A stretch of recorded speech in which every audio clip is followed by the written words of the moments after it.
Bienvenue sur ma chaîne à tous les nouveaux abonnés qui ont cliqué sur le bouton pour faire de moi l'une de leurs youtubeuses préférées. Moi, c'est BCS pour ceux qui se sont perdus sur YouTube.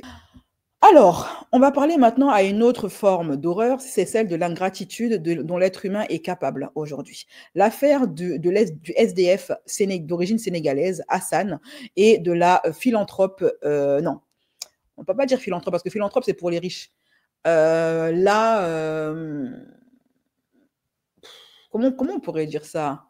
La généreuse, on va dire, hein. Aya, une jeune femme d'origine maghrébine qui a un compte TikTok et dans lequel son fer de lance, c'est d'aider des personnes SDF, des personnes dans la rue. Elle les contacte, elle leur fait un micro-trottoir et puis elle leur vient en aide en fonction de leurs besoins. Ok? Et elle a été victime de l'une des plus grosses ingratitudes qu'on ait pu voir sur Internet.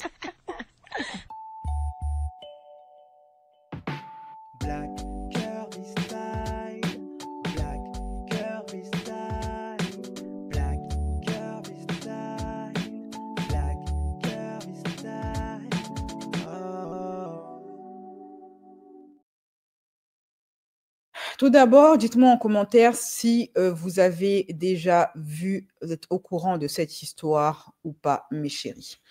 Alors, il s'agit donc de l'affaire... Pourquoi est-ce que c'est comme ça? Il s'agit de l'affaire Aya et Hassan, et qui est l'SDF le plus ingrat de France. Tout d'abord, elle, c'est Aya, la jeune fille que vous voyez là, d'une vingtaine d'années. Lui, c'est Hassan. En fait, pour vous expliquer comment ils se sont rencontrés, comment leurs chemins se sont croisés, c'est très simple. Hassan, il était marié. En fait, il a fait la route. C'est un immigré sans papier qui est arrivé en France de façon parfaitement illégale.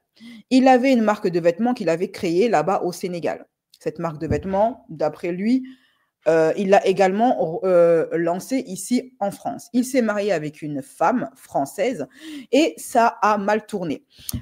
Sa marque de vêtements a floppé et suite à cela, les choses se sont enchaînées pour lui.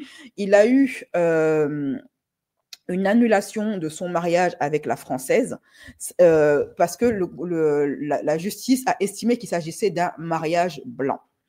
De son propre aveu, et en tout cas de sa propre version des faits, il aurait donné énormément d'argent à son épouse française, qu'il aurait largué une fois que sa marque aurait floppé et qu'il serait donc devenu pauvre. Ensuite, donc, la française et la justice ont décidé d'annuler leur mariage sous prétexte qu'il s'agissait d'un mariage blanc, donc pour les papiers, et c'est ainsi que ça a été la dégringolade. Et donc, il a fini par dormir dans des foyers. Et dans ce foyer, il aurait été victime de vol ainsi que d'agressions physiques. Cette petite Aya est une jeune fille, ma foi, très lumineuse, qui a l'habitude d'aider des personnes en difficulté, comme vous pouvez le voir ici dans ces deux différentes vidéos. Hassan n'est pas le premier SDF qu'elle aide. Ça te dit de vivre une journée différente des autres. Ok, on ira au coiffeur, ensuite on ira faire du shopping et à la fin tu vas nous raconter ton histoire si tu en as une. Ah, facile, j'ai beaucoup d'histoires. C'est la justice sociale. Il crée mon histoire. Les politiciens, ils créent des lois. Mais ils sont contradictoires à la loi.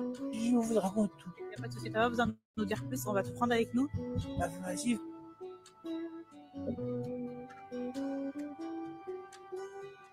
Formidable.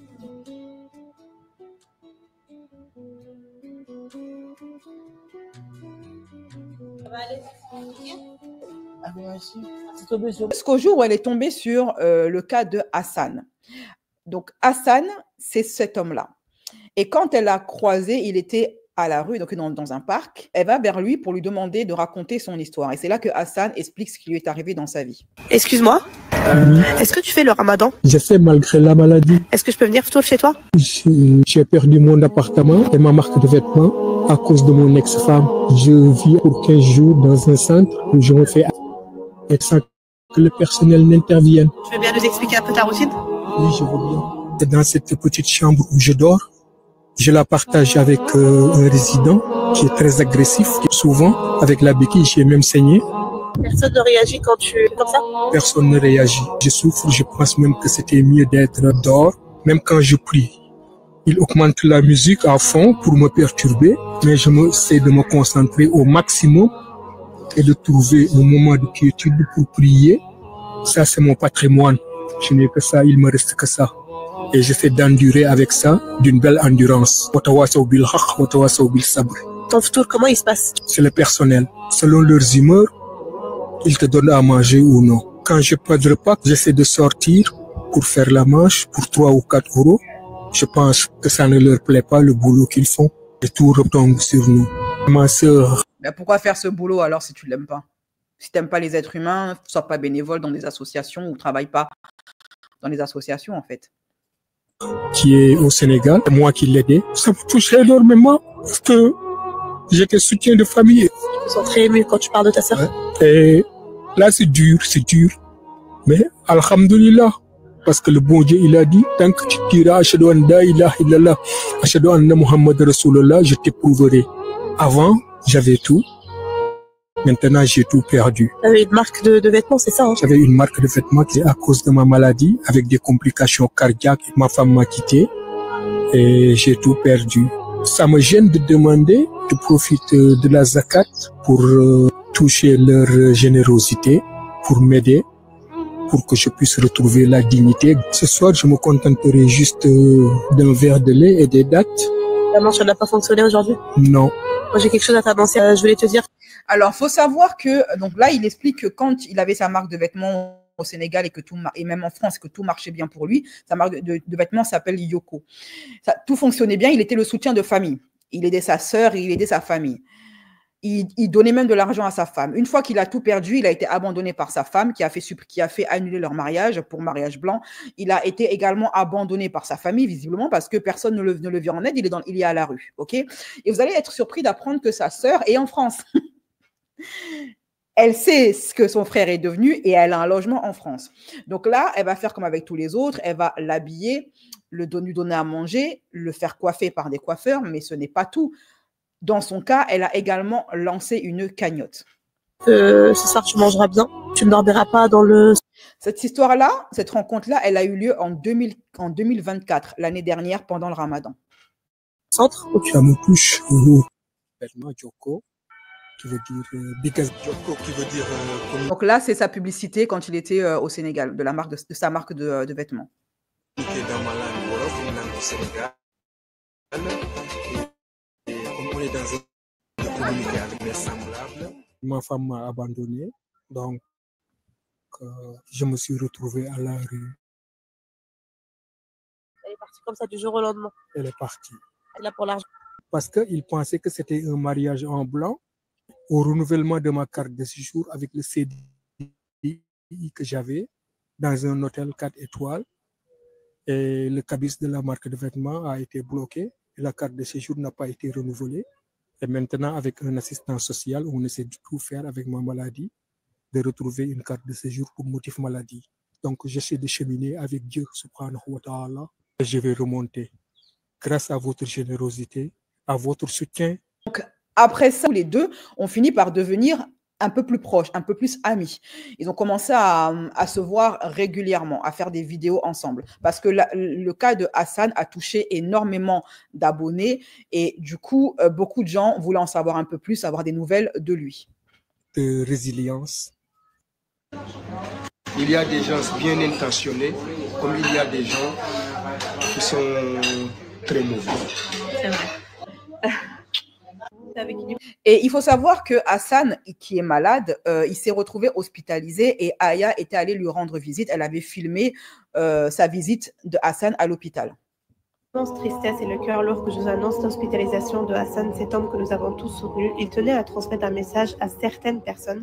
C'est pourquoi nous avons décidé de partager cette vidéo. Juste avant, je voulais clarifier quelque chose, car malheureusement, une minorité de personnes oublie le respect lorsqu'elles regardent des vidéos. Pour moi, Hassan est comme un père. J'ai 22 ans, il a la cinquantaine. L'amour n'a pas d'âge, comme certaines personnes le disent dans les commentaires, mais nous avons une relation très paternelle, donc je demande à cette minorité de respecter les actions que je mène. Nerveusement épuisé. Il y a eu beaucoup de sollicitations du bled. La pression était énorme. Pendant 5 ans, il était seul. Quand il était à la rue, personne ne l'a appelé. Et depuis la vidéo, il y a énormément de personnes qui l'appellent pour solliciter son aide, pour prendre de ses nouvelles, mais d'une manière très brusque en fait, parce on t'appelle tout le temps. Moi, c'est vrai que quand je suis avec Hassan, je t'ai vu il y a deux jours, ton téléphone ne faisait que de sonner. C'était dur à gérer tout ça. C'est quoi le message que tu veux faire passer à tous ces gens-là? Que je veux me reposer davantage, c'est le temps de me mettre sur pied. Merci juste de laisser se reposer, d'accord, Hassan. Il a besoin de repos, comme vous pouvez le voir. Merci beaucoup, Aya. Merci de ton soutien. Donc, dès qu'il a commencé à devenir une star des réseaux sociaux de TikTok, sa famille, qu'il avait complètement oubliée, a commencé tout d'un coup, subitement, boum, à s'intéresser à lui et à le solliciter par WhatsApp. Vous connaissez un WhatsApp. Moi, WhatsApp, je n'aime pas cette application. Je l'ignore aussi souvent que possible.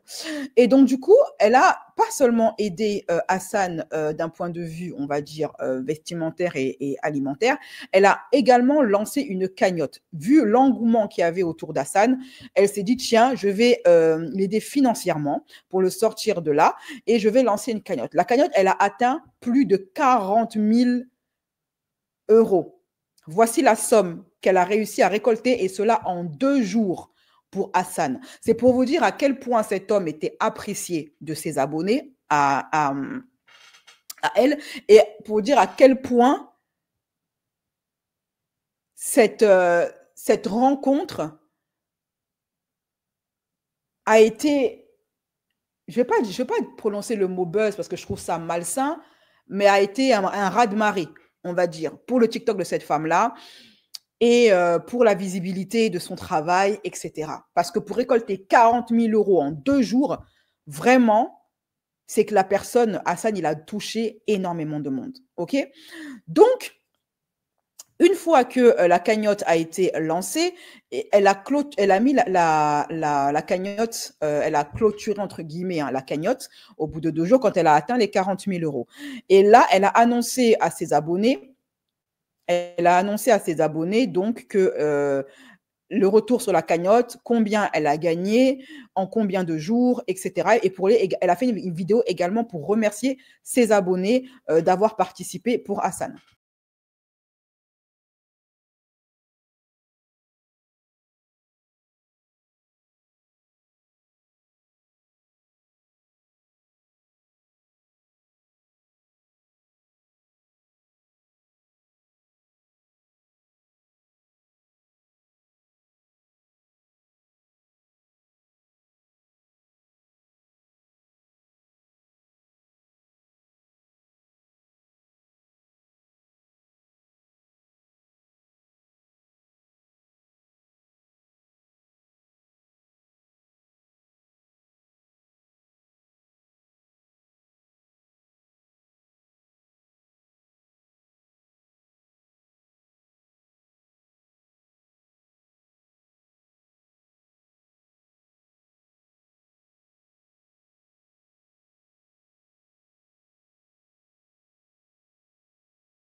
Donc, ils ont fait une vidéo pour annoncer à Hassan qu'il a récolté 40 000 euros grâce à sa cagnotte. Toujours pour Hassan, d'ailleurs, il arrive dans 2 minutes, il va te découvrir. C'est un homme qui mérite, il va pouvoir rebondir.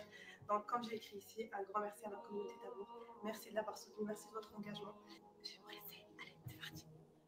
Je suis content de te revoir. Moi aussi, je suis très content de te voir et j'ai plein de surprises pour toi. Merci beaucoup. J'ai mis les nouveaux habits que tu m'as offerts. Depuis la vidéo, il y a beaucoup de choses qui ont changé. Ouais. Ça m'a permis de retrouver ma demi-sœur que j'ai pas vue depuis 30 ans. Elle s'appelle Daïmari. Ok, c'était comment les rencontres? Émouvant. Donc là il a retrouvé une demi-sœur pour laquelle il n'avait plus de nouvelles, dont laquelle il n'avait plus de nouvelles d'elle depuis 30 ans. Hein.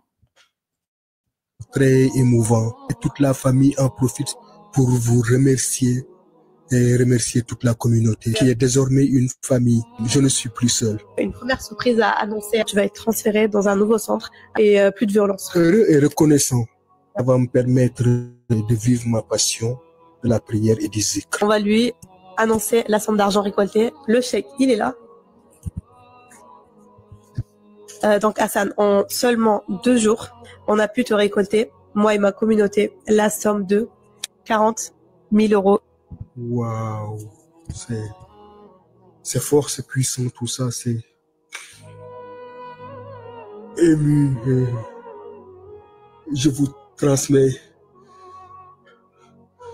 la reconnaissance d'Inama Amruhu Isa Arad Shayanan Yakul Lakokul Fayakul. Quand Dieu désire d'une chose, il suffit qu'il dise soit et elle est. Alhamdulillah, nous reconnaissons à toi aussi à jamais. Et moi aussi, je te suis reconnaissante de m'avoir permis de t'aider parce que c'est pas évident. Pour ceux qui ne savent pas, Hassan avait une marque de vêtements avant. Il avait comme projet de la relancer, mais il n'avait pas l'argent pour. La marque Joko, avec comme slogan Bigger than Life, plus fort que la vie, j'avais mis en place, créé une ligne de parfum qui s'appelle les Senteurs du Paradis. Tout est inspiré du Coran, de l'histoire de Aïcha. Tu souhaiterais lancer ta marque de parfum tout en gardant le lien avec Dieu qui t'a toujours aidé pendant tes 5 ans où tu étais à la rue en fait. Ça, c'est ma base, c'est mon socle. Alhamdulillah. Dès qu'il lancera sa marque, je n'hésiterai pas à vous en parler pour encore le soutenir et l'accompagner jusqu'au bout de son aventure parce que tu mérites amplement. Donc, il a eu les 40 000 euros qui lui ont été annoncés. Il a vu qu'il avait gagné 40 000 euros grâce à la cagnotte lancée par Aya. Et il a pu relancer comme promis. Donc, il a été reconnaissant envers tout le monde, envers les abonnés, envers les donateurs, envers Aya elle-même, à qui il dit merci plusieurs fois. Une fois l'argent récolté, il a pu relancer sa marque de vêtements que vous voyez ici. Donc, il porte un... Bon, moi, je m'attendais à mieux comme type de vêtements, mais bon, il a relancé donc sa marque. Et là, il porte justement un sweat de sa marque, Joko. Il a relancé donc sa marque, il a créé une boutique et il a même pu faire la publicité de sa marque dans la rue, à faire la promotion avec l'aide d'Aya qui s'est également elle-même filmée, qui a fait un shooting photo avec lui pour faire la promo de sa marque. Assalamu alaikum. Je me présente encore, ce n'est plus même pas la peine de me présenter.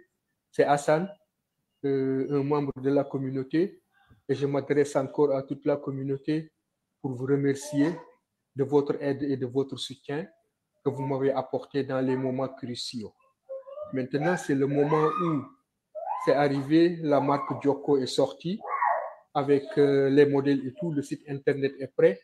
Et où que l'on soit dans le monde, on peut commencer à acheter, faire acheter aussi ses amis, ses parents, ses frères et sœurs, et essayer de vous approprier de cette marque Joko pour que ce soit une réussite mondiale et que ce soit le tube de l'été. Donc, je sollicite votre générosité et votre soutien, comme vous l'avez prouvé auparavant, pour qu'on puisse aboutir à une belle aventure. Ça a bien commencé et donc je compte sur vous pour bien la finir. Comme disent les Italiens, il lavoro si fa bene ou non si fa. Donc, je sollicite votre soutien. Donc, le voici en train de faire la promo de sa marque dans la rue, auprès des gens. Donc, il charbonne, c'est un gars bosseur, malgré les épreuves. Il ne reste pas là assis, il va vers le client, il promeut sa marque, voilà. Il charbonne, quoi. Je coupe le son parce que j'ai peur d'être bloqué pour droit d'auteur, on ne sait jamais. OK ? Et là, on voit donc Aya avec lui en train de faire des shootings photos pour la marque. Et sa marque de vêtements. Petit retour en arrière pour vous rappeler qui est Hassan. Je vis dans un centre. Je ne sais pas si vous vous rappelez de cette scène, mais Hassan est un ancien sans-abri que nous avons tous aidé ensemble en récoltant une somme d'argent et en restant à ses côtés dans les moments difficiles. On peut dire que nous l'avons accompagné jusqu'au bout. Au premier jour de notre rencontre, je ne m'attendais pas. Donc là, comme on voit, elle a accompagné tout le long du processus pour relancer sa marque. Aujourd'hui, je vais vous montrer ce qu'il est devenu en partageant une de nos journées de travail. Cela souligne l'importance d'être bien accompagné et l'impact positif des réseaux sociaux. Et à la fin, il a un petit message pour vous. Le studio est prêt, les lumières sont prêtes. Je prends monsieur en photo, en attendant Hassan, qui va attendre l'arrivée.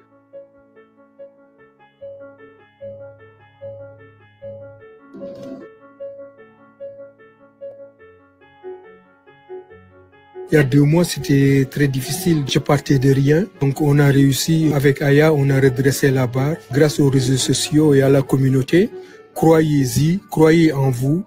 On a tous notre place à se faire. Il faut toujours croire en ses rêves, never give up, ne jamais abandonner. Hier, je vous ai annoncé le décès de Alexandre et aujourd'hui, j'aimerais vous parler des autres sans-abri. Donc là, en fait, une fois que tout ceci a été fait, qu'elle a aidé à réaliser son rêve jusqu'au bout, elle est allée sur d'autres projets, sur d'autres SDF. Elle est partie aider d'autres personnes. Mais de temps en temps, ses abonnés lui demandaient de lui donner des nouvelles d'Hassan, ce qu'il est devenu. Donc, elle a encore fait une vidéo pour expliquer ce qu'est devenu Hassan.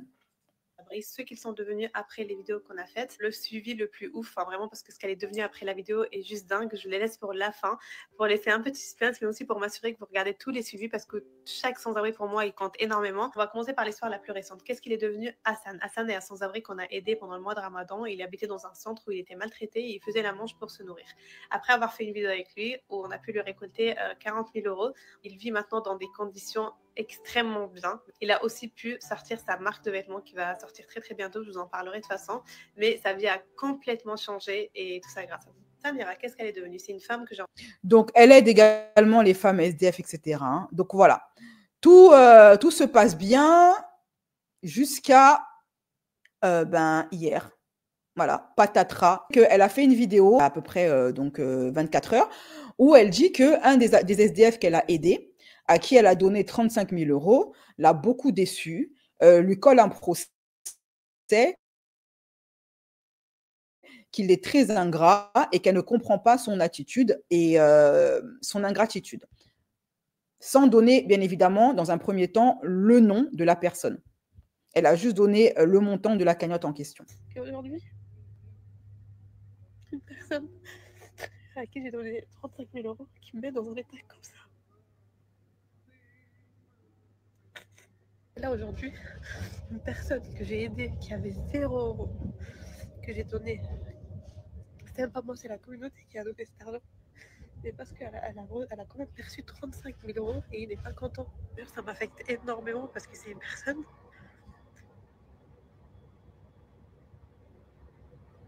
que j'ai juste voulu aider. Et au final, je jure que même quand vous voulez aider les gens, derrière, il y a du mal qui se passe. Je vous jure, je tiens tellement à ma communauté, ça fait... Même en valeur qu'il y a autour de ma communauté, ça fait 1 an en fait que je travaille. Je sais pas si un jour je vais poster cette vidéo. J'aime pas utiliser des propos comme ça, mais je me sens limite. Et en fait, après cette vidéo, beaucoup de gens lui ont demandé, mais de qui tu parles? Qui est cet SDF à qui tu as donné 35 000 € et qui aujourd'hui te met en larmes? Eh bien, elle a fait une vidéo où cette fois-ci, elle balance seulement, je lui ai donné 35 000 €, il n'est pas content. Et en plus de cela, il me colle un procès avec son avocate pour récupérer l'argent qu'il restait. Il m'accuse de lui avoir pris 2 000 € et il veut avoir le lien de la cagnotte Litchi que j'ai fait pour lui, pour voir clair dans cette histoire. Il m'accuse de l'avoir volé, de ne pas être honnête, etc., etc. Et maintenant, il veut me faire des problèmes. Aujourd'hui, je vais vous raconter comment un sans-abri que j'ai sorti de la rue après 15 ans de rue et pour qui j'ai récolté presque 35 000 € a fini par se retourner contre moi et m'a même pris un avocat. Oui, oui, vous ne rêvez pas, l'histoire risque de vous choquer. Je vais me maquiller en même temps avec vous, donc c'est pour ça que je protège mes cheveux. Sachez que je ne sais absolument pas me maquiller, mais je veux apprendre parce que mon rêve depuis petite à côté de l'humanitaire, c'est de travailler avec des marques de make-up et sur les affiches. Donc vas-y, on va essayer ça. Vous allez vraiment être choqués du coup d'appel d'avocat qui m'annonce. Donc, elle a des collaborations avec les marques.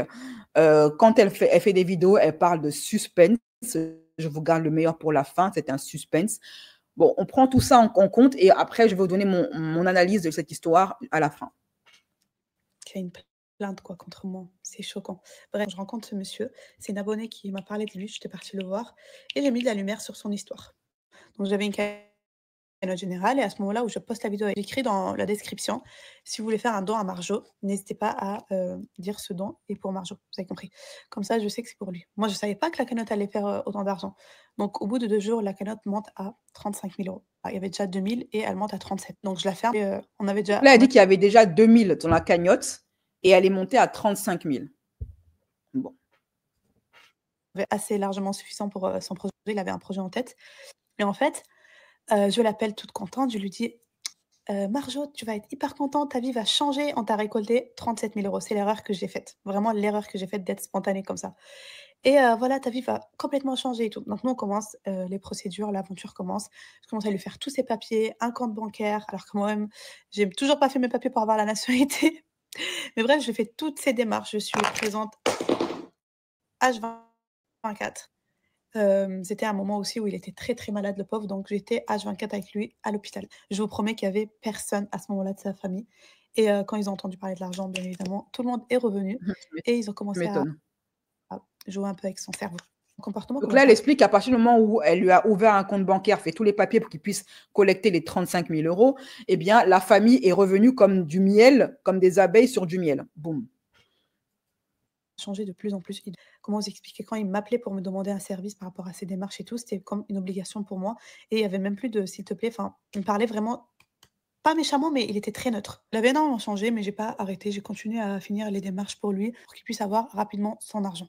Donc moi, je suis en contact avec la plateforme où on récoltait l'argent. Donc je leur envoie tous les documents parce qu'il faut tout justifier. Je lui envoie les devis de son projet pour qu'on puisse lui virer l'argent. Et en fait, je reçois un mail comme quoi il ne pourra pas avoir 37 000 euros, mais 35 000 euros parce que Donc là, elle lui dit, elle parle maintenant de 37 000 euros qu'il aurait récolté dans la cagnotte, si on enlève donc les 2 000 qui étaient déjà présents. au moment où j'ai posté la vidéo, il y avait déjà 2 000 euros sur la cagnotte. Donc, ils ne sont pas à lui, ils sont destinés aux personnes dans le besoin. Donc, moi, je l'appelle, je lui dis: «L'argent, tu vas la recevoir d'ici 2 semaines», je crois, à ce moment-là, le temps que tout est contrôlé par le service de conformité, parce que eux, c'est leur règlement. Mais par contre, tu vas recevoir 35 000 euros et pas 37. Donc là, il commence à me dire: «Mais pourquoi?» Donc là, elle dit que le gars, elle dit qu'elle a expliqué à Hassan qu'il va recevoir 35 000 euros et non pas 37 000, parce que dans les 37 000, il y a 2 000 qui étaient déjà là bien avant la cagnotte pour lui et qui est réservé aux autres SDF. On doit Retenez bien les sommes qui sont annoncées, hein, c'est important. porter plainte contre la plateforme. Je dis: «Mais non, mais en vrai, Marjo, cette somme, elle est pas pour toi, elle était déjà là avant, mais c'est moi qui s'est trompée», tu vois? Et en fait, elle est destinée pour les autres personnes. On va aider d'autres personnes avec cet argent-là. Comme toi, on a pu t'aider avec les 35 000. Il était totalement contre. Au bout de 2 semaines, il a son argent, il est super content. Il me remercie, il me dit: «Ah, moi, je suis contente, je suis rassurée, je suis soulagée», je vous jure parce qu'on a mis du temps à ouvrir son compte bancaire et cetera. Enfin, franchement, c'était beaucoup de démarches. C'est la sortie de son projet. Il m'a dit de venir pour, lui filmer tout ça et faire de la promotion, à son projet. Je lui dis: «Avec grand plaisir», vraiment. Donc c'est lui qui a demandé à Aya de faire la promo de sa marque et de faire des vidéos. De bon cœur, je demandais rien. J'avais 3 heures de route. Faut savoir, j'avais 3 heures de route et lui, il était vers la gare du Nord. Il habitait pas très loin, donc il prenait des Uber à ce moment-là avec son argent. Ce jour-là, je lui dis: «Est-ce que tu peux m'attendre, s'il te plaît? Au moins, je prends le Uber avec toi et j'ai pas 3 heures de route, mais j'ai, au moins que 2 heures». Il refuse. Vraiment, il m'a pas donné la raison, mais il ne voulait pas et sachant que moi, j'avais un rendez-vous le soir, donc j'étais un peu aussi, pressée, mais bon, c'est pas grave. Je dis: «OK». Je trouvais ça hyper méchant, mais j'ai même pas pris l'Uber, j'ai pris les transports, le RER et tout et je suis On refuse un Uber à une personne qui t'a quand même donné 37 000 balles. Bon, ok. Et en plus, c'est toi qui l'as fait déplacer pour qu'elle te fasse la promo de ta marque. arrivée à l'avance, mais il n'était toujours pas là. Sachant que j'avais un rendez-vous, donc à cause de lui, le temps qu'on finit de filmer et tout, je suis arrivée en retard à mon rendez-vous. Il s'est pas excusé, bien évidemment. Et après, c'était que des comportements comme ça. Par exemple, il a été invité à une émission de télé pour raconter son histoire, comment il a pu s'en sortir. Il me l'a pas dit. C'est pas que tu me dois quelque chose, mais j'ai fait partie de cette histoire, tu vois? Normalement, au moins, tu me tiens au courant. Je dis: «Mais tu aurais pu me tenir au courant, Marjo, pourquoi tu as fait ça?» Il me dit: «Mais j'ai pas à tout te dire». Je fais: «Oui, c'est vrai, mais ça, c'est notre histoire un peu». Enfin, tu vois? Mais bref, Ah oui, elle voulait être dans l'émission de télé, elle aussi. c'est que des comportements comme ça et le truc de trop, un jour, sur un travail, je reçois un appel, un monsieur qui s'exprime très, très bien. «Bonjour, je suis l'avocat de monsieur Marjo et je vous appelle aujourd'hui, concernant l'argent qui lui a été, transféré. Il a reçu que 35 000 au lieu de 37 000. Donc vous allez être poursuivis, et cetera». Alors déjà ça, elle dit que l'avocat de Hassan l'a appelé pour lui dire au téléphone qu'elle va être poursuivie. On garde ça hein, pour la suite. Je lui dis: «Mais vous savez que les 2 000 € sont encore sur la cagnotte» et j'ai tous les mails, en fait. À ce moment-là, je me suis dit et puis, au final, j'ai dit: «Aya, c'est bon, tu es trop gentille, là». J'ai dit: «Écoutez, je vous laisse me communiquer tout ça par courrier et il y a pas de souci, que l'aventure commence à nouveau», mais une aventure un peu plus négative, quoi et bon, par la suite, Donc là, elle dit que les 2 000 € qui étaient censés être réservés aux SDF, aux autres SDF, sont toujours dans la cagnotte et n'ont pas été retirés n'ont pas été débloqués. rien eu. Vraiment, il y a rien eu du tout parce que, j'avais totalement raison sur tout. Mais, ce qui s'est passé, c'est qu'il a fini par la suite par, moi je voulais plus parler avec lui en fait, mais il m'envoyait sur WhatsApp, des vidéos de lui où il faisait de la pub mais genre dans la réalité, vous distribuez ces flyers pour que j'ai un peu de peine et que je puisse lui faire la publicité, chose que je n'ai pas faite parce que je trouve qu'il avait dépassé certaines limites. La réalité de l'histoire, c'est l'argent finit vraiment par monter au cerveau des gens et qu'il y en a, au lieu de voir une main tendue, ils voient un portefeuille, un porte-monnaie. Donc, méfiez-vous toujours et voilà. Qu'est-ce que vous en pensez du maquillage? Je trouve que je ne sais pas trop me maquiller, mais si vous avez des conseils à me donner, n'hésitez pas. En tout cas, sa coiffeuse, elle est très efficace. Hein. Les mèches qu'elle lui a mises sont parfaites. C'est pas comme Mélanie Dacruz qui est riche mais qui n'est pas capable de trouver une coiffeuse qui lui fait des faux cheveux dignes de ce nom. Elle, vous voyez, la couleur, elle est parfaitement alignée avec sa couleur, sa teinte naturelle. C'est très beau. Voilà. Bisous, bisous. Et lui, Hassan, suite à cette vidéo-là, il a fait une vidéo de droit de réponse où il explique sa version des faits. Et selon lui, dans sa version des faits, c'est Aya qui n'est pas honnête. Elle lui aurait caché la véritable somme qu'elle aurait gagnée. Elle en aurait récolté une part pour elle-même. Elle aurait essayé de le manipuler à plusieurs reprises et lui dire ce qu'il doit faire. Elle aurait essayé de l'exploiter et d'après lui, elle aurait refusé d'envoyer le lien de la cagnotte Litchi qu'elle a faite pour lui prouver qu'effectivement, les 2000 € sont toujours dans la cagnotte et que ce n'est pas elle qui les a mangés. Et elle explique également que Aya avait essayé de rompre les liens. Il avait essayé d'inviter Aya à venir le voir chez sa belle-sœur de qui il avait plus de nouvelles depuis 30 ans et avec qui il a renoué depuis qu'il est devenu une star et qu'il a gagné 35 000 € d'après 37 000 €. On se perd un peu dans les chiffres. Et que Aya aurait refusé de la rencontrer, etc. etc. Assalamu alaikum wa rahmatullah wa ta'ala wa barakatuh. Mbokk yi man la Assane maa ngi leen di nuyu di leen ziar. Je vous donne mes salutations. Et il y a un an de cela, c'était le 6 avril, il y a une abonnée qui m'a envoyé, qui m'a présenté une dame qui m'avait proposé de faire une cagnotte pour moi. Au début, j'étais réticent, mais après, on m'a dit qu'il n'y avait pas de risque. Donc, et la femme, on a fait la vidéo. Il y a eu une tollée. C'était viral. Parce que c'était la nuit du destin. C'était le Ramadan. Et l'Aïd. Il y a eu 5725 personnes qui ont donné. Donc, et on sait que... C'est le bon moment pour faire une cagnotte. Hein. Les musulmans, tout le monde sait que les musulmans sont très généreux pendant l'Aïd. Parce qu'ils font leur zakat, leur bonne action pour avoir une chance d'aller au paradis. Pour la zakat, une personne peut donner pour toute une famille, 4 ou 5 personnes. Donc, on ne sait pas exactement, jusqu'à présent, jusqu'à aujourd'hui, on ne sait pas à combien se chiffre la cagnotte. Donc, ce que je demande... Il est en train de dire qu'en fait, à un moment, Aya, la cagnotte, il ne sait pas combien elle a gagné réellement parce qu'elle a mis la cagnotte elle cache la cagnotte en privé, en fait. Bon. Aux abonnés, ce que je demande à la communauté, que chacun des 5725 personnes, donateurs, qu'ils réclament qu'on publie exactement le lien pour savoir à combien se chiffre la cagnotte. Donc, elle a voulu virer l'argent sur son compte. Voilà, donc là, elle est en train de dire que Aya a voulu, dans un premier temps, virer la grosse somme d'argent sur son compte personnel à elle. La plateforme a refusé, en lui disant que l'argent ne t'appartient pas, ce n'était pas à son nom. C'est à cette condition qu'elle a accepté de donner Mourib. Donc, elle dit qu'elle m'a ouvert un compte en banque. Elle ne connaît même pas ma banque, ni le nom de ma banque. Moi, j'ai 55 ans. Ça fait 36 ans que je suis en Europe. Donc, ce n'est pas une petite fille qui peut être ma fille ou ma petite fille qui viendra me manipuler. Elle pensait qu'elle avait affaire à un cancre. Moi, je suis un intellectuel. Mon père était directeur d'école. J'ai grandi dans une bibliothèque. Je lisais un livre par semaine, dont des biographies de grands entrepreneurs, dont Robert Louis Dreyfus, mon modèle. Donc, il y a... Mais pourquoi il est SDF alors s'il est si intelligent que ça? Il n'y a pas une seule chose que je vous dis qui n'a pas de source et qui n'est pas sourcée. Hein. Donc, Sayyidina Mohammed sallallahu alayhi wa sallam, il a dit, quand une nouvelle vous parvient venant d'un pervers, vérifiez-la une fois, vérifiez-la une deuxième fois, vérifiez-la une troisième fois avant de condamner d'honnêtes personnes. Donc, moi, je dis, tout ce que je vous dis est sûr, légal.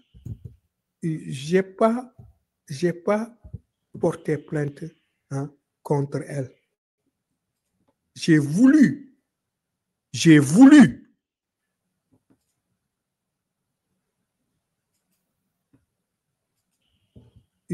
pas porté plainte contre elle.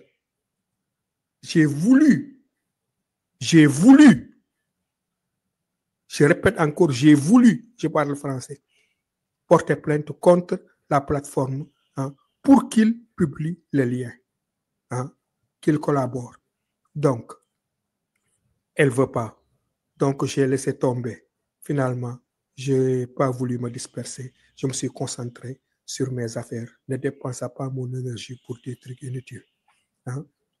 Pourquoi elle a dit 40 000 euros et elle l'a bouclé au bout de 48 heures. Pourquoi d'abord 48 heures Donc, elle a dit pas mal de choses. Donc, lui, il dit qu'elle a gagné bien plus que ce qu'elle prétend et qu'elle a très rapidement bouclé la cagnotte sans explication. Problème de Uber et tout ça. Elle m'a appelé. Je lui ai dit que je suis chez ma demi-sœur. Et donc, le matériel est là-bas. C'est là où je rassemble le matériel. Je prends un Uber, je vais directement sur le lieu du shooting. Elle a commencé à faire comme quoi que si ta demi-sœur vient, moi, je ne serai pas là-bas. Je lui ai dit, tant mieux. Ne viens pas. Ne viens pas. Donc, elle ne voulait pas être confrontée à la demi-sœur d'Hassan. Selon elle, elle a expliqué que c'est parce que la demi-sœur d'Hassan le manipule et qu'elle ne l'apprécie pas, qu'elle n'a pas été là pour lui quand il était pauvre, donc elle ne veut pas le voir. Voilà, ça, c'est la version des faits de Aya. Parce que, à vous dire vrai, sa présence n'est pas utile. En plus, Joko, quand je l'ai créée, elle avait 2 ans, ou peut-être 1 an où elle n'était pas encore née. Donc, ce n'est pas elle qui va venir me dire ce que j'ai à faire de Joko ou pas. Ce n'est pas son problème. Donc, toutes les personnes qui étaient volontaires, qui ont voulu nous aider, elle les a bloquées. Donc, moi, mon numéro, c'est le 06 30 53. Ça va, on est sur YouTube. Qui veulent me parler, ils peuvent m'appeler et je leur explique. Franchement, je suis de bonne volonté. Autre chose, elle a menti en disant que la plateforme prend 50%. Je suis rentré dans le site de la plateforme, dans le règlement général. Au-delà de 10 000 euros, la plateforme prend 1,5%. Ouais, 1,5% ils prennent. Et autre chose, elle dit qu'elle a ouvert la cagnotte pour plusieurs personnes. Et il y avait 2 000 euros avant moi. Ce n'est pas vrai. Une cagnotte ne peut pas être ouverte pour un collectif. Chaque cagnotte doit être nominatif, prénom et nom, âge et date de naissance. Tout à fait. Ça, c'est vrai que les cagnottes doivent être nominatives et non pas faites comme ça pour un nombre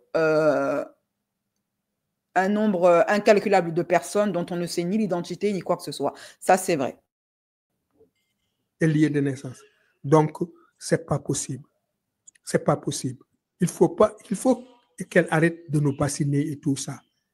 Pourquoi elle a relevé cette affaire-là? Parce que tout simplement, il y a 3 semaines de cela, elle a essuyé une cuisante défaite avec la femme lyonnaise qui était... Elle a publié une vidéo faisant un montage et tout, comme quoi sa famille l'a abandonné, alors que ce n'était pas vrai. Sa famille est sortie de l'ombre pour dire que ce n'est pas vrai. C'est une drogue. La famille a ordonné qu'elle efface la vidéo. Donc, pour faire oublier ce tollé-là, elle ressort 1 an plus tard mon affaire, alors que moi, j'en avais fini. J'en parlais plus. Je suis concentré sur mes affaires. Je ne veux surtout pas qu'on vous manipule et qu'on manipule l'opinion. Donc, si toutefois, je vous remémore de vous référer à l'histoire de Omar Ibn Khattab, Farouk, celui qui a séparé la vérité du mensonge. Donc, lui, il a donné sa version des faits, très bien.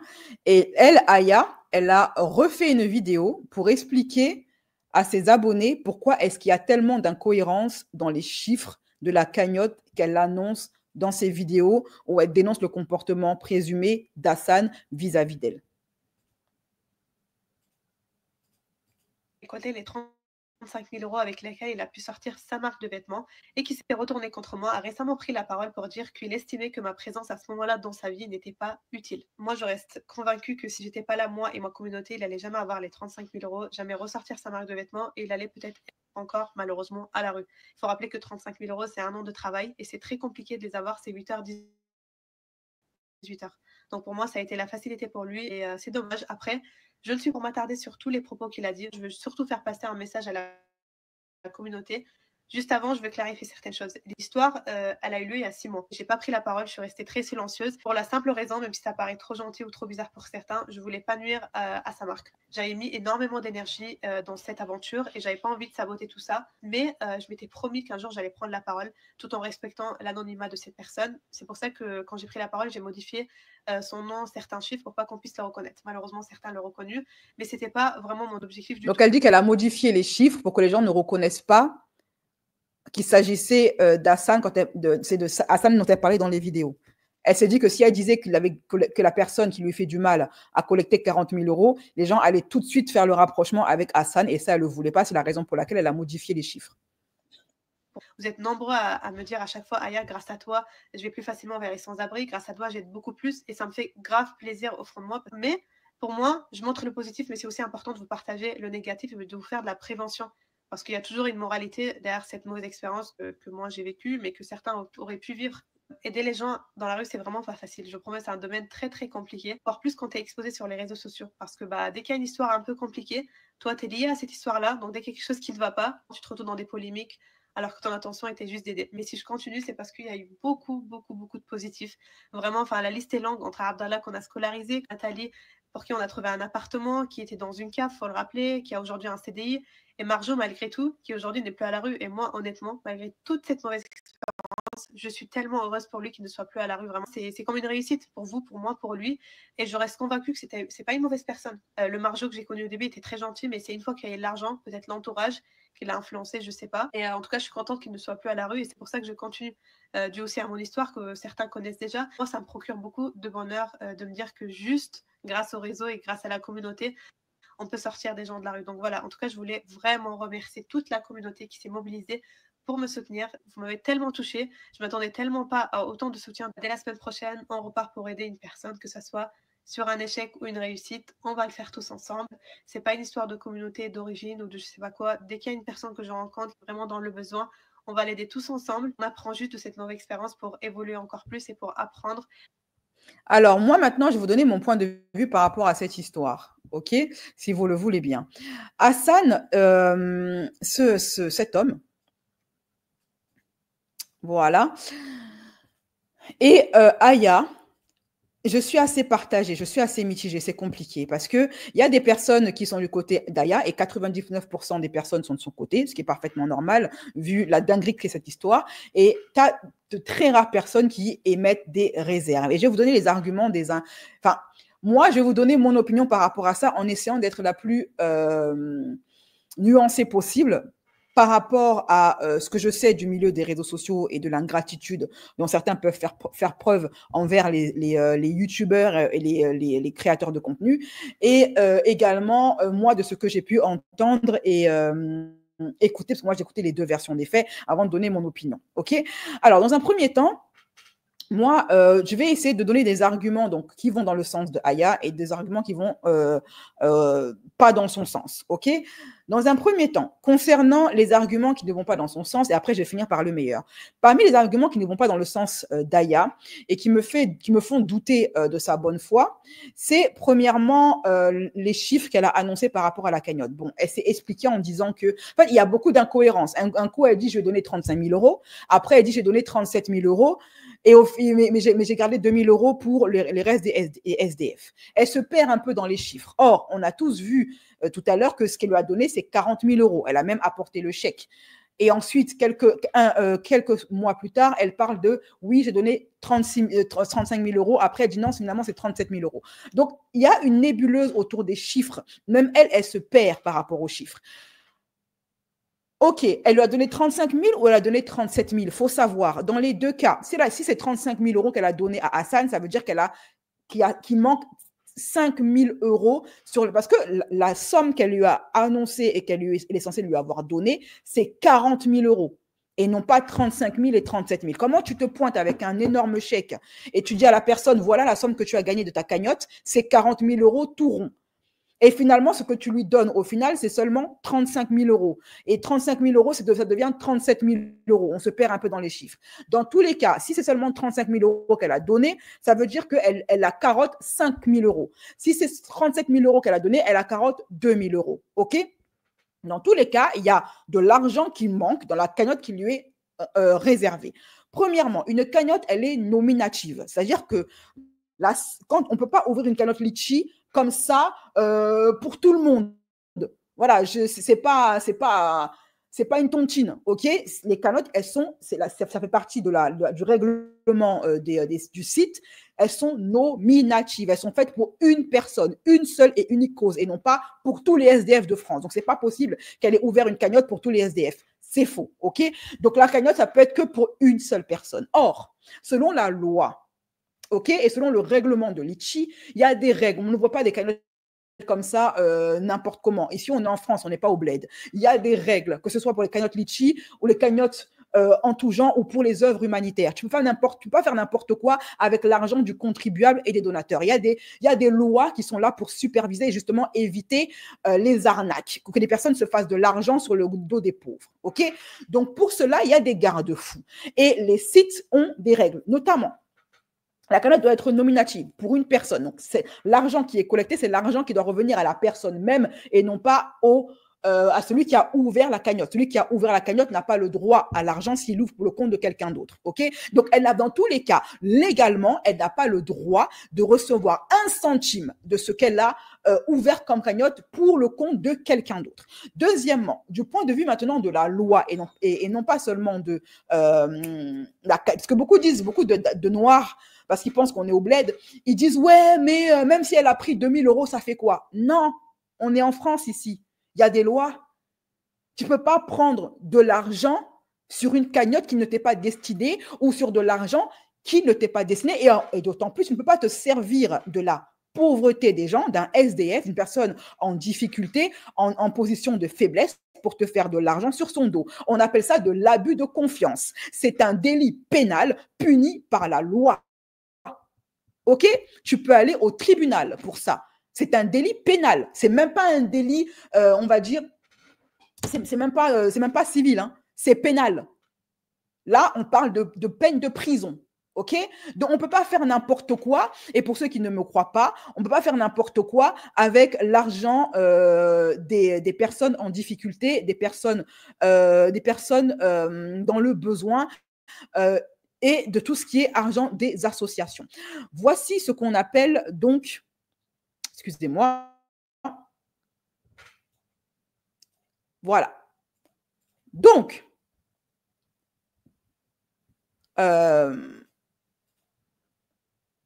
d'après la loi, voici ce qu'est l'abus de confiance. C'est le fait d'utiliser la faiblesse d'une personne, qu'elle soit au niveau de la santé, au niveau du mental, une personne qui est déficiente mentale, une personne qui est âgée, une personne qui est pauvre, bref, utiliser la faiblesse d'une personne pour se faire de l'argent sur son dos. On appelle ça l'abus de confiance. Il faut prouver que le bien a été détourné de l'usage prévu ou n'a pas été rendu dans les délais fixés par les parties. Aucune poursuite pénale ne peut être engagée pour l'abus de confiance entre époux. Ça, bon, voilà. Votre mari ne peut pas vous poursuivre pour abus de confiance. OK ? Depuis le 27 décembre 2020, l'abus de confiance est le fait par une personne de détourner au préjudice d'autrui des fonds, des valeurs ou un bien quelconque qui lui ont été remis et qu'elle a accepté à charge de les rendre, de les représenter ou d'en faire un usage déterminé. On est en plein dedans. Une cagnotte qui a été ouverte pour le compte de quelqu'un en difficulté, on ne peut pas détourner 1 centime de cet argent. Il est censé récolter la totalité de la somme qui lui est destinée. Sinon, on appelle ça de l'abus de confiance. OK? Voilà. Donc, c'est puni par la loi. Elle n'a pas le droit de prendre de l'argent dessus. Elle n'a pas le droit. Voilà. Autre chose, concernant maintenant, elle dit oui, elle dit que Litchi a pris sa quote-part dans les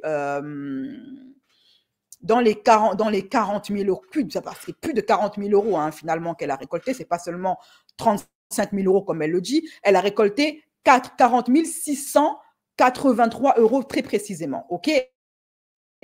Là, on voit par exemple, selon la réglementation de Litchi, que au-delà de 10 000 euros, donc pour entre 100 000 et 10 000 euros de récolté, Litchi prend 6% de commission. Maintenant, quand la somme récoltée est supérieure à 10 000 euros, ce qui est le cas, Litchi prend seulement 1,5% de commission. OK? Voilà. Donc, bien ça, il y a des incohérences dans les dires de cette jeune femme. Elle est incohérente. Elle ne peut pas ouvrir de cagnotte pour le compte de tous les SDS de France parce que les cagnottes doivent être nominatives, premièrement. Deuxièmement, la somme récoltée est supérieure à la commission prise par Litchi. Troisièmement, elle n'a pas le droit juridiquement et pénalement de prendre de l'argent sur une cagnotte qui a été réservée à une personne en situation qui plus est, situation, on va dire, circonstance aggravante, une personne en situation de faiblesse, comme c'est le cas de Hassan, qui est SDF, elle n'a pas le droit pénalement de le faire pour, soi-disant, donner ça à d'autres personnes dans le besoin. Non, c'est illégal. C'est totalement illégal et contraire également à au règlement de Litchi. OK, ou des toutes cagnottes qui sont ouvertes, parce que tout ceci est encadré par la loi. Donc, après, elle se perd dans les chiffres. Elle dit, oui, je vais donner 35 000 euros. Après, elle dit, non, finalement, 37 000 euros. Mais nous, on a bien vu que ce qu'elle lui a donné, c'est 40 000 euros. Ce qui veut dire que où est passé le reste de l'argent? Elle n'est pas censée le prendre. Ni pour donner à quelqu'un d'autre, ni pour elle-même. OK? Voilà.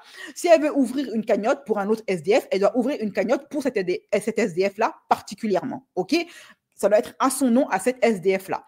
Donc, déjà, il y a ça. Ensuite, autre argument que moi, je trouve assez étrange, moi, j'ai tendance à me méfier un peu, vous savez, des influenceurs qui font de la pauvreté humaine et de la philanthropie leur fer de lance pour faire du buzz, des vues et se faire connaître. Je ne doute pas de la sincérité d'Aya, je ne la connais pas. Elle peut être sincère, mais permettez-moi, après les affaires de Dylan Siri, cet influenceur escroc qui est actuellement, il y a une plainte qui a été déposée contre lui, par une association pour abus de confiance, justement, pour les mêmes faits. C'est un influenceur qui a utilisé sa notoriété pour se donner une belle image, se faire passer pour un philanthrope et qui a détourné les fonds qui avaient été réservés aux pauvres, qu'il est censé aider, aux orphelins qu'il est censé aider. Voilà. On ne parle également plus du cas de Poupette Kenza, cette influenceuse également accusée d'avoir... Excusez-moi.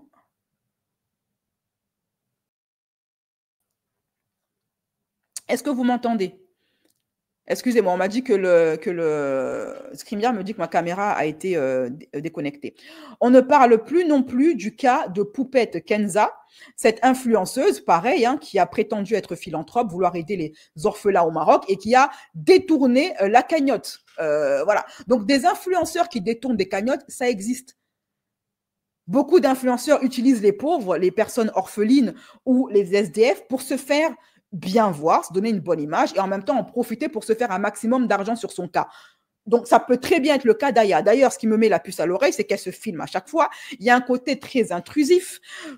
Ce côté, je vis pour les caméras, tout est scénarisé dans ces vidéos. C'est très scénarisé, ces vidéos. À cette Aya, elles sont très scénarisées. D'ailleurs, elle parle. Il y a aussi Est-ce que ça te dit de... Le truc, moi, qui m'a mis la puce à l'oreille, c'est que quand Hassan a été invité à une émission de télé, elle dit elle-même de sa propre bouche qu'elle aurait voulu être invitée. Elle voulait passer à la télévision, tout simplement. Si quand tu fais le bien pour le bien, qu'est-ce que tu en as à cirer de passer à la télévision? Si Hassan a envie d'aller à la télé pour raconter son histoire dans son coin, si tu es vraiment quelqu'un qui fait ça pour Dieu et pour le bien, tu t'en moques qu'il aille raconter son histoire. Toi, tu as fait ton taf, tu as fait tes œuvres pour le bon Dieu. Maintenant, Mazel Tov.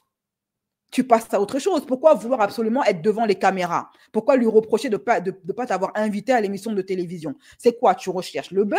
D'ailleurs, en parlant de ça, on voit également qu'elle emploie des termes extrêmement, on va dire, très business. Oui, je vous raconterai, je garde le meilleur pour la fin. Je vous raconterai tout ça à la fin. On est vraiment dans un truc très scénarisé, ok? Autre chose également, moi qui me met la puce à l'oreille, elle a accepté volontiers pour les caméras, encore une fois, d'être devant les caméras de France 3. Un article à son honneur, à sa gloire, ok? Elle a accepté ceci. Comme on voit cet article-là de France 3 qui a été publié, où on parle d'elle. J'aimerais inciter le plus grand nombre à faire pareil. Aya, la TikTokeuse, aux millions d'abonnés qui vient en aide aux sans-abri. Elle a gagné quand même des millions d'abonnés avec cette image de philanthrope. Sachez que TikTok est monétisé. TikTok est monétisé. Chaque vidéo qui est postée rapporte de l'argent. Aya Awabel a affiché elle-même ce qu'elle gagne grâce au live TikTok. D'ailleurs, je tiens à préciser que je ne sais pas si ça peut être vu, mais quand elle fait des lives, ces lives sont monétisés. Elle reçoit des dons pendant ses lives. C'est pas gratuit. Où est-ce que je peux trouver un de ces lives là? C'est facilement trouvable hein, sur les réseaux. Les lives qu'elle fait sont monétisés. Elle reçoit des dons de la part de ses abonnés. Plus, si on ajoute à ça également l'argent qu'elle gagne sur chaque vidéo, croyez-moi qu'elle se fait assez d'argent sur le dos de ces SDF-là. Ne serait-ce que les revenus TikTok lui rapportent énormément d'argent. Elle n'a pas besoin des 2000 € de Hassan. OK? Voilà. Donc, les incohérences sur les chiffres, elle n'a pas le droit pénalement de prendre de l'argent, ne serait-ce qu'un centime sur une cagnotte faite pour une personne, parce que c'est contre le règlement de Litchi et c'est contre le droit pénal. Elle n'a pas le droit également de détourner l'argent d'une personne en difficulté, que ce soit pour elle ou pour d'autres personnes. Ok, donc elle se contredit beaucoup, elle raconte beaucoup de mensonges. Elle dit également que l'avocat de Hassan l'aurait contacté par téléphone.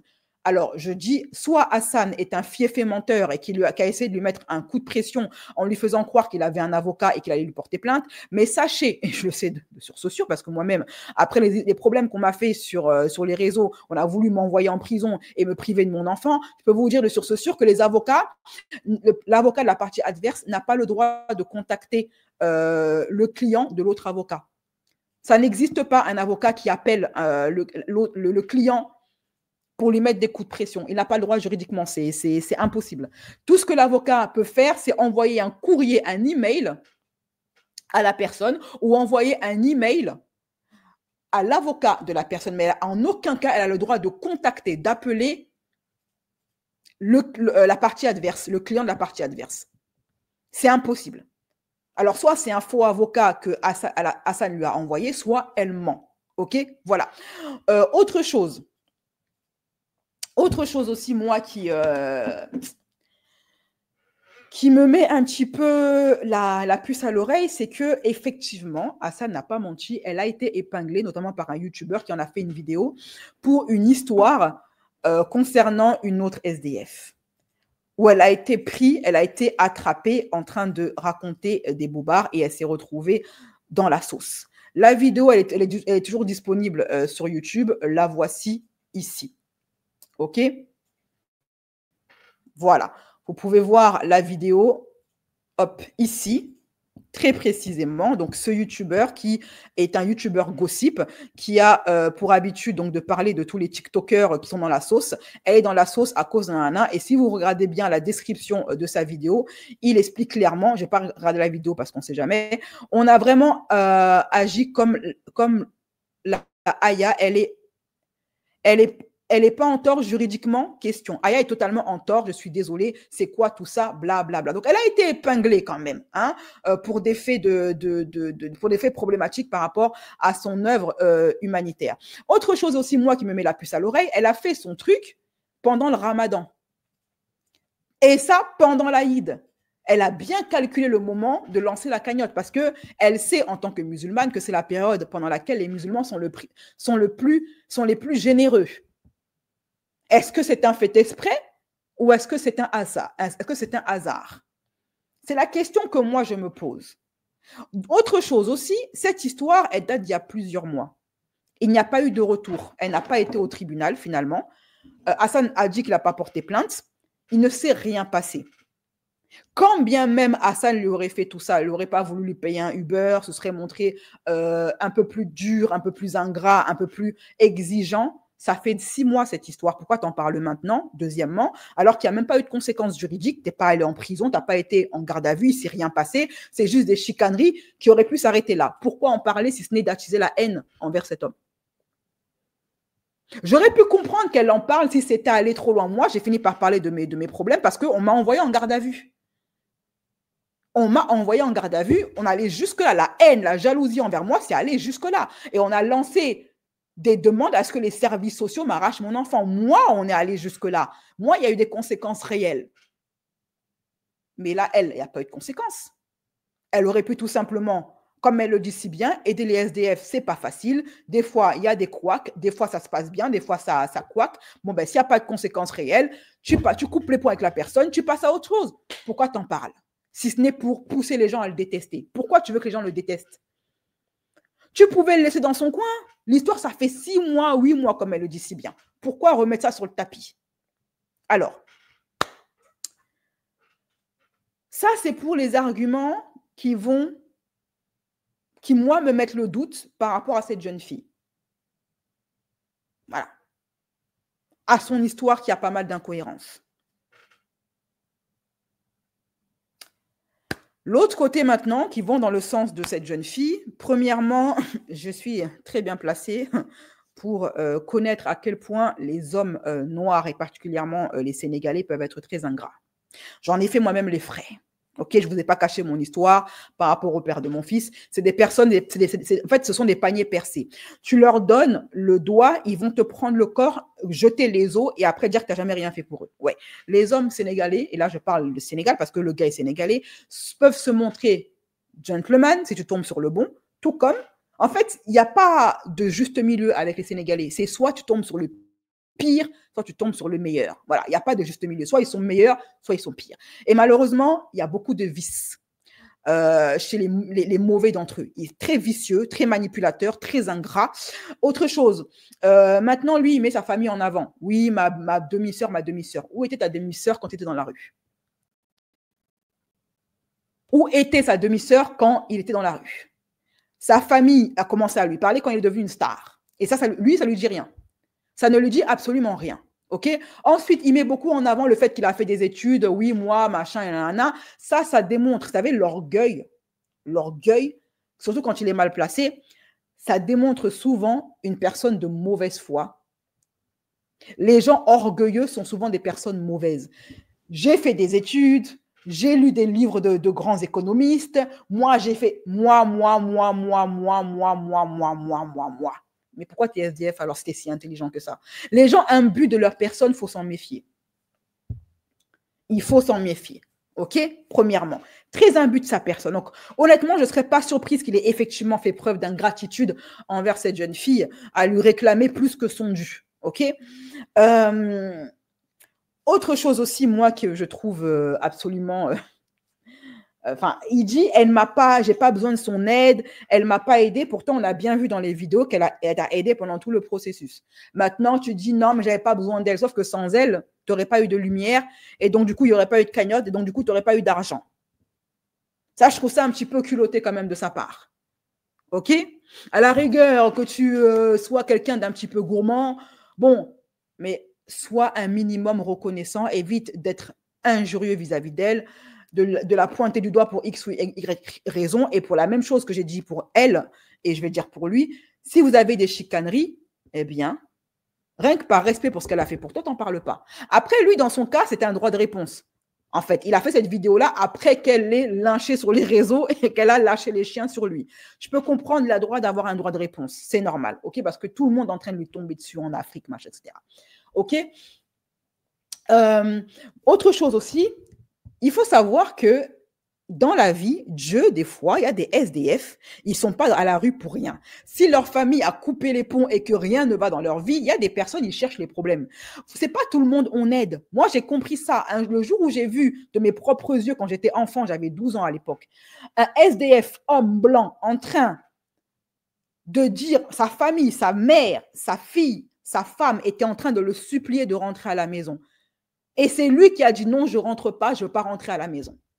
Et c'est ce jour-là que mon innocence par rapport au SDF est décédée définitivement. J'ai compris qu'il y a des gens qui sont dans la rue parce qu'ils le veulent ou parce qu'ils sont mauvais. Tu as des personnes, ils sont dans la rue parce que c'est leur karma. Toi, tu vas vouloir les aider, tu vas te rendre compte que je comprends maintenant pourquoi est-ce que sa femme l'a mis dehors. Je comprends maintenant pourquoi est-ce que sa famille ne le contacte plus.